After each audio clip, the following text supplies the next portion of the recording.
आगे गोवर्धन लीला की चर्चा आती है। एक दिन मैया प्रसाद बना रही थी, ठाकुर जी पहुंच गए। मैया, हे लाला, छूना नहीं, क्या बात है? माँ, मैया आज हम प्रसाद क्यों ना पाए? अभी नहीं, जब तक पूजा नहीं है जाएगी तब तक नहीं खाने को मिलेगा। किसकी पूजा? बाबा से जाके पूछो।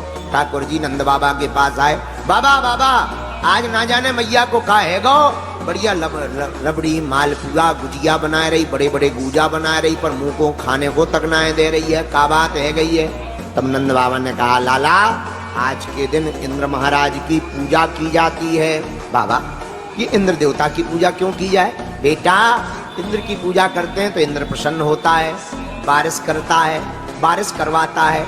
जब बारिश करवाता है तो घास उगती है, घास को गायें खाती हैं, गाय जब घास को खाती हैं तो दूध ज्यादा देती हैं, दूध से दही होता है, दही से मक्खन बनता है, मक्खन को विक्रय करने से घर की सामग्री को लाया जाता है, इसलिए इंद्र महाराज की पूजा की जाती है। ठाकुर जी बोले, बाबा बुरा ना माने तो एक बात बोले। हाँ, इंद्र की ड्यूटी है बारिश करवाना, ये उसकी ड्यूटी है, घूस नहीं देना चाहिए। अगर पूजा करनी ही है बाबा, एक काम करो। बोले क्या? हमको जो है पूजा इंद्र की जगह गोवर्धन पर्वत की करनी चाहिए। बोलो गोवर्धन नाथ की। इसीलिए सारे ब्रजवासियों को ठाकुर जी ने समझाया, नंद बाबा को भी समझा दिया। अब हमको पूजा गोवर्धन नाथ की करनी है, गोवर्धन पर्वत की करनी है। ठाकुर जी की वार्ता को सारे ब्रजवासियों ने मान लिया। सभी ब्रजवासी नंद बाबा के साथ में गोवर्धन महाराज के पास गए। भैया पूजा कैसे की जावे? इंद्र की पूजा तो हमें पता है, पर तुम्हारे देवता की पूजा पता नहीं है। ठाकुर जी बोले, बाबा सबसे पहले स्नान करवाओ। गोप ग्वाल मटका ले करके जमुना जी से जल लाए, गोवर्धन पर्वत पर चढ़ाए, 40, 50, 60, 80 मटका डाला। महाराज इतना भारी विशाल शरीर, गोवर्धन महाराज का विशाल पर्वत, 80-90 मटका में गोवर्धन महाराज की मूंछ तक गीली ना मिली। ब्रजवासी थक गए और थक करके चकनाचूर हो गए। बोले, भैया तेरह देवता 80-90 मटका में अपनी मूंछ तक गीली ना कर पाओ, पतो ही नहीं कितने जन्म में ये स्नान कर पाएगा। ठाकुर जी बोले, चिंता मत करो, जल की यही व्यवस्था हो जाती है, सब अपने अपने नेत्र बंद करो। सबने अपने अपने नेत्रों को बंद कर लिया।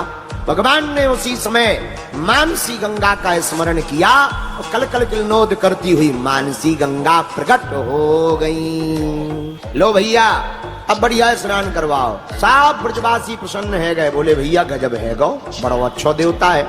सब ब्रजवासी जो है स्नान करवाने लगे। गोविंदाय नमो नमः मंत्र का जाप होने लगा। सब ब्रजवासी बड़े प्रसन्न हैं। भैया स्नान तो है गए, अब क्या करना है लाला? ठाकुर जी बोले, मैया अब गोवर्धन महाराज के लिए भोग रखो, प्रसाद रखो। तो ब्रजवासी जो जो घर से बना के लाए थे, सब मेवा मिष्ठान गुजिया गुजा मालपुआ रसगुल्ला रसमलाई सब जमा करके रख दिया। सब लोग अपनी अपने आंखों को बंद करो, तो सबने अपनी अपने नेत्रों को बंद कर लिया। एक रूप में ठाकुर जी इधर खड़े रहे और दूसरे रूप में गोवर्धन नाथ बन करके ठाकुर जी प्रकट हो गए। लाओ ब्रजवासियों, जो जो भी घर से बना करके लाए हो प्रसाद लाओ, हम पावेंगे। सबने अपने अपने नेत्रों को खोला, आंखों को खोला। बोले, भैया गजब है गई, इंद्र की पूजा करते करते जिंदगी निकल गई। इंद्र ने आज तक अपनी फोटो कॉपी तक न दिखाई। और भैया कन्हैया तेरा देवता बड़ो प्यारो है, एक ही बार में प्रकट हो गओ और तुरंत प्रकट नहीं भाओ, अपने मुंह के मांग के कह रहा हो कि लाओ हमको प्रसाद लाओ। पर माताओं की आदत होती है, हजारों भीड़ में बेटा कहीं पर भी पैदल चल रहा हो, माताएं उसकी चप्पल की चाप से पहचान जाती है हमारा बेटा आ रहा, चलने से पहचान जाती। तो ठाकुर जी के बड़े मुख को और छोटे मुख को देखकर जसोदा मैया कान में बोली, लाला हमको कुछ शंका है रही है। क्या शंका है रही? लाला जैसे तेरी नाक वैसे जाकी नाक, बस जाकी नाक की साइज बड़ी है। जैसे तेरी आंखें जैसे या देवता की आंखें, बस नेक साइज बड़ी है। जैसो तेरो मुंह वैसे या देवता को मुंह, बस नेक साइज बड़ी है। जैसे तू हंसे वैसे जे हंसे देवता, बस नेक साइज बड़ी है। ठाकुर जी समझ गए, पहचान गए मैया। सोई धीरे ते बोले, मैया चुप रहे, जोन गैया को दूध मैं पीऊं, बाई गैया को दूध में न जाको पे बादो, सो जाई कारण से हम दोनों की शकल मैच है गई। भगवान ने ऐसा बना करके मैं अब लाला क्या करना है, प्रसाद तो पवाए दो, लेकिन भारी मुंह देख करके मधुमंगल बगल में आके खड़ो है गो। लाला जी बता, इतनो भारी मुंह, इतनो भारी देवता, कुछ बचाएगा कि सब डकार जाएगा? कुछ हम लोगों को मिलेगा, सबको मिलेगा, चिंता मत करो। अब क्या करना है?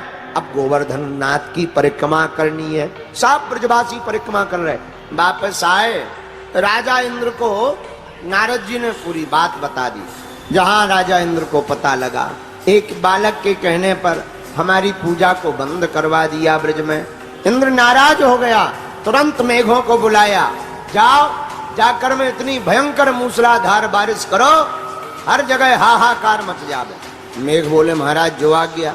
सब मेघ आ गए, गड़गड़ाहट होने लगी, बिजली कौंधने लगी, जोरदार बारिश प्रारंभ हो गई। सारे ब्रजवासी गड़गड़ाहट और बिजली की चकाचौंध को देख करके भयभीत हो गए। सब ब्रजवासी ठाकुर जी के पास आ गए।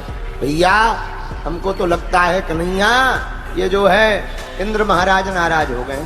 ठाकुर जी बोले चिंता मत करो, चलो हमारे साथ। सब अपनी अपनी कन्याओं को ले लो, परिवारजनों को ले लो। अब गोवर्धन महाराज ही अपनी रक्षा करेंगे। सबको गोवर्धन नाथ की शरण में ले आए और भगवान ने एक इशारा किया, सबसे कहा नेत्र बंद कर लो। सबने अपने नेत्र बंद किए। जहां सबने अपने नेत्र बंद किए, सोई ठाकुर जी ने लीला करके छोटी सी अंगुली पर गोवर्धन पर्वत को धारण कर लिया। जहां गोवर्धन पर्वत को उठाया तो काऊ ने खपड़िया लगा ली, काऊ ने कंधा लगा लिया, काऊ ने लकड़िया लगा ली। बोले भैया भारी पर्वत है, छोरा छोटो सो है, थोड़ा थोड़ा सब सपोर्ट करो, सब बच जाएंगे। सबने लगा लिया। सबको लगा कि हम सब लोगों ने ही पर्वत को उठा लिया। एक दिन हुआ, 2 दिन हुए, 3 दिन हुए। तीसरे दिन ब्रजवासी ठाकुर जी के पास आए, भैया हम लोगों को नींद आती है, सो लेते हैं, खा लेते हैं, पी लेते हैं, थोड़ा उठ बैठ लेते हैं। 3 दिन है गए तो उंगलियां भरे ऐसी करें ज्यों को त्यों खड़ो है, नेक आराम कर ले, माखन मिश्री खा ले, हाथ दर्द करने लगेगा, नस चढ़ जाएगी, नेक सो छोड़ा है, छोटो सो छोड़ा है, बीमार पड़ जाएगा। ठाकुर जी बोले नहीं नहीं ठीक है, काम चल रहा। नहीं नहीं नहीं, अरे तुम क्या समझ रहे आप? अरे ये मत सोचो कि तुम ही छोटी सी उंगली लगाए हो सो पर्वत उठाए। हम लोग देखो कंधा लाल पड़ गए, कंधा लगे, खपड़िया लगी है, लकड़ियां लगी हैं, कई लकड़ियां टूट गई। भगवान बोले नहीं नहीं ठीक है, इतने में ही ठीक है, समझो।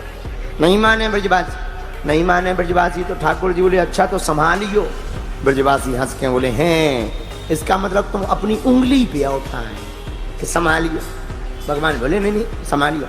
भगवान ने उंगली हटाई नहीं, नेक सी टेढ़ी करी, और जैसे ही टेढ़ी करी सोई पर्वत नीचे आया।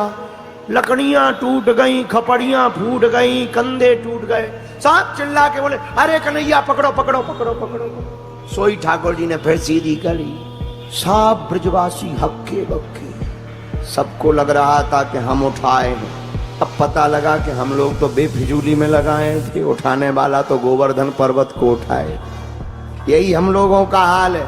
हम लोगों को लगता है कि हम ऐसा कर रहे हैं, हम कंपनी चला रहे, हम बिजनेस कर रहे, हम ऐसा कर रहे, हम ये काम चला रहे। सच ये है चलाने वाले चला रहे हैं, हम लोग तो दिखाई पड़ रहे